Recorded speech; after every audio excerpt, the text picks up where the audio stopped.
The U.S. says there are discussions happening about a second potential round of peace talks with Iran. We feel good about the prospects of a deal. The president mentioned that in his interview yesterday, and it's obviously in the best interest of Iran to meet the president's demand. The BBC gets its first look inside Iran since the war began. We'll have a report from our correspondent on the ground. A warning that the choice of food on supermarket shelves could be affected by the US war with Iran if the Strait of Hormuz remains closed until June. The UK is facing a summer of shortages on shelves if the Iran war continues, reports The Times, citing government analysis. Our other main story, President Trump has announced a 10-day ceasefire between Israel and Lebanon that comes into force tonight. Warnings that summer holidays may be hit by fuel shortages because of the Iran war. The Chancellor tells us that the government is planning for all eventualities. Our other main story tonight, President Trump has announced that the leaders of Israel and Lebanon have agreed a 10-day ceasefire starting at 10 o'clock this evening. Israel has been carrying out massive airstrikes on parts of southern Lebanon, saying it is targeting the armed group Hezbollah. But the health ministry in Beirut says hundreds of civilians have been killed. Iran has demanded a ceasefire in Lebanon as part of any permanent peace deal with Israel and the US. Let's go now live to Lucy Williamson, who's in Israel for us with the very latest. Lucy. Thank you. Yeah, this seems to be yet another example of Israel's Prime Minister Benjamin Netanyahu coming under pressure from his US ally to halt fighting, even when the timing or the terms are not what he would like. Iran has been pressing for more than a week now for Israel to stop its operations in Lebanon as part of Iran's ceasefire deal with the US. And while Donald Trump initially said this conflict in Lebanon against Hezbollah was a separate skirmish, he's now pushed through this ceasefire deal. Israel currently has 5 army divisions in Lebanon, and just yesterday its chief army spokesman said they would continue advancing. Looking at the reports in the Israeli media here tonight, they suggest that Israel is not going to withdraw from the positions it currently holds in southern Lebanon. But its prime minister is yet again under pressure from his US ally to align with Washington's interests, and again coming face to face with the fact that Washington's war goals and Israel's don't always align. Lucy Williamson, thank you. Well, the Pope has criticised world leaders who spend billions on wars, saying the world is being ravaged by a handful of tyrants. His comments come after this week's public war of words between the Pope and President Trump on social media. During his visit to Cameroon, Pope Leo, the first US Pope, also criticised leaders who use religious language to justify wars. The Iran war could impact summer holiday plans for millions of people. That's the warning from the head of the International Energy Watchdog, who says the closure of the Strait of Hormuz has left Europe's airlines with just 6 weeks' worth of jet fuel. Here, the government has tried to reassure the public that plans are in place for the potential impact of the Iran war, after a leaked document suggested we could see potential food shortages this summer. Our economics editor, Faisal Islam, is in Washington. And Faisal, you've been speaking to the Chancellor, Rachel Reeves. What did she have to say to you? Yes, Sophie, firstly, on that issue, that sort of concerning issue, it sounds, about contingencies around food supplies as a result of the Strait of Hormuz, that document was written, those plans were made, and I think it's important to say that they have already been acted upon. They're about the availability of carbon dioxide.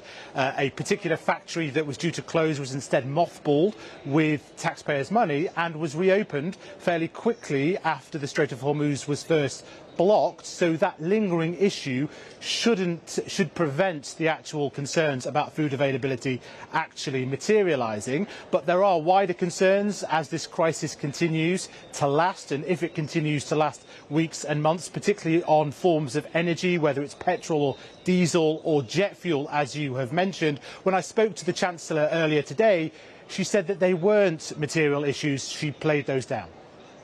Well, obviously we are preparing for a whole range of scenarios and contingencies, as people would rightly expect, but there are no issues with supply at the moment.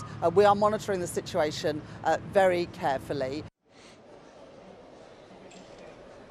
Now, all this comes after actually growth figures for the UK were surprisingly strong at the start of this year, fastest growth in February that we've seen in a month in 2 years. But all of that could be as for nothing if this Iran war continues, with some concerns inflation could go up to 6%. The government responding tonight by saying that they're going to reform energy policy, allow North Sea oil and gas companies to exploit their existing drilling even more, and also try and break the link between rising gas prices forcing up electricity prices. Plans coming in the coming days. President Trump has tonight announced there will be a 10-day ceasefire between Israel and Lebanon, although Israel won't withdraw its military from the south of the country. It followed a historic meeting between the two sides in Washington. It's due to start at 10 p.m. tonight, but there's been no mention of the militant group Hezbollah. And our correspondent John Ray is in the capital, Beirut, for us tonight. John, what's been the reaction there? Well, Charlene, this is a country which has endured more war than peace in recent years, and this deal is only happening because of the enormous pressure Donald Trump has brought to bear as he searches for a wider peace deal with Iran. Nevertheless, this respite will be welcomed here, especially in the south of the country, which has really borne the brunt of the Israeli invasion. Today, we visited a town in the south where emergency workers say they too have become the victims of that violence. And I have to warn you that our report contains distressing images. They came to honour their own, a funeral procession for men who know too well the dangers of their jobs. But even by the brutal metrics of this war,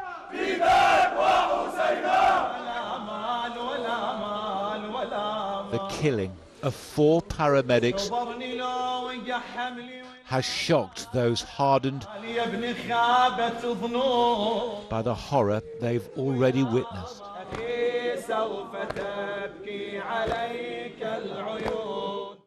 It is criminality, one of them tells me, to try to stop us rescuing people. Is this a war crime? Yes. A war crime? Yeah. It began with this rescue mission in southern Lebanon yesterday, recorded by their own cameras. The ambulancemen are answering the SOS call of stricken colleagues who've already come under attack. All their vehicles are clearly marked. But as 2 of the injured men are treated, there's another blast. A few moments later, a 3rd crew arrives. They too claim they came under attack. 4 paramedics are dead. Among them, Mahdi Abu Zaid, a young husband and father. The mourners at his graveside remember a kind soul dedicated to helping others.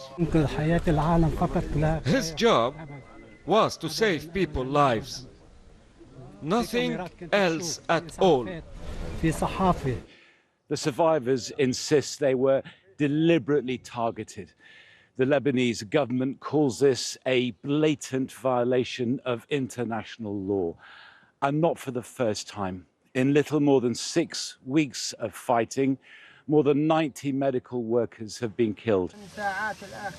Israel has claimed that Hezbollah sometimes uses ambulances as cover. But that's emphatically denied by one of the men who was at the scene. Not even a knife was on any of the vehicles when they attacked us. We are just civilians. We are medics.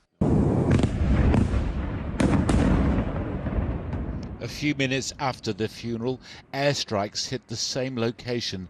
The medics of Lebanon didn't even get time to grieve in peace. John Ray, ITV News, Nabatea.